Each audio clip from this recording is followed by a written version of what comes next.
here at the Lux Hotel in Los Angeles at the LD Microcap Conference. And joining us now is Dave Brisky, the president and CFO of Youngevity International. And Dave, great to have you here. How are you? It's great to be on the show. Thanks for having me. I'm doing great. So three very distinct verticals within your company.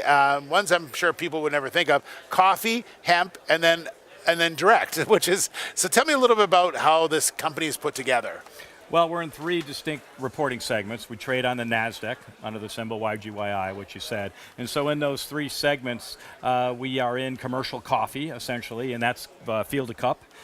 We are in a newer business that we acquired in February and are expanding out, which is a field to finish hemp enterprise. Yeah. And then a direct marketing company overlaid over the top to be able to drive distribution of both.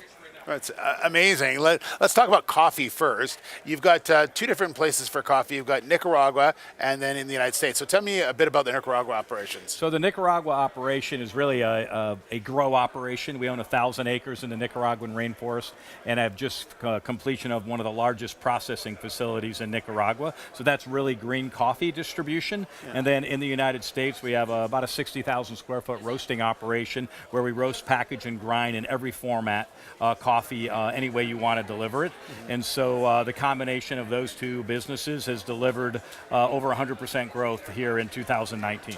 Wow, coffee's big. Coffee's big, and it's really just getting started. It's such a big landscape to play in. And so what you've learned in coffee that's been so successful, now you're going to apply to the hemp industry? That's what we've done. We figure that it was about a 5-year plan to get to field to finish in coffee, and we executed on that plan. And when we saw what was going on in the kind of the world of hemp, we thought we could go field to finish in hemp and do the same thing we did in coffee that took 5 years. We thought we could deliver in 18 months. Yeah. Why is there's so much talk about hemp, obviously, especially in the United States, about the changing of the laws and all that? Where do you see the biggest opportunities in hemp? Well, I think hemp's a blue ocean. I mean, when you look at hemp-derived cannabinoids and where we're going, right now everyone's talking about one single cannabinoid. CBD is all the craze, yeah. Right, hemp-derived. But really there's over 100 more cannabinoids that are just starting to study.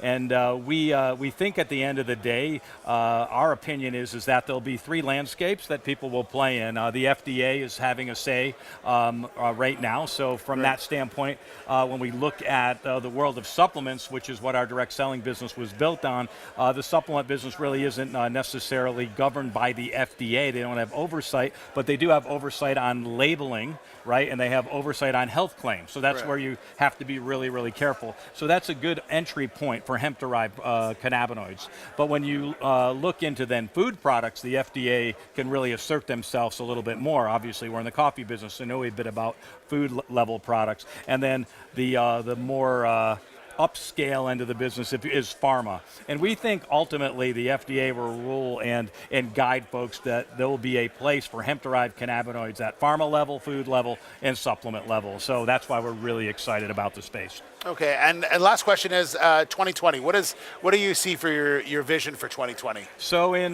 this year, we think we'll finish up about $185 million in revenue. We see the hemp division really just beginning to contribute revenue in the last quarter, like right in this particular quarter. Yep. But our plan for our hemp enterprise in 2020 is a $60 to $80 million enterprise. So we see the overall business for us growing to $240 million in 2020. And so we're pretty excited about that. We think it's very doable. And when we look at hemp, we took a very long-term view on that particular space, and we actually play in the landscape totally across the board, just like we do in coffee. So we're in the extraction business, we're in post-processing equipment building, we're in the equipment business. We build every type of equipment there is for the hemp enterprise, and then we've leveraged our own equipment into doing extraction in partnership with farmers. We own a refinery processing center, 82,000 square foot facility in Orlando, Florida, and we also make finished products under the same roof. So we literally go from seed to finished products in the space, and we think that sets us apart. All right, well, great to meet you and great to learn more about the company. Good luck in 2020. My pleasure. Nice to meet you. All right, Dave Brisky, the president and CFO of Youngevity International.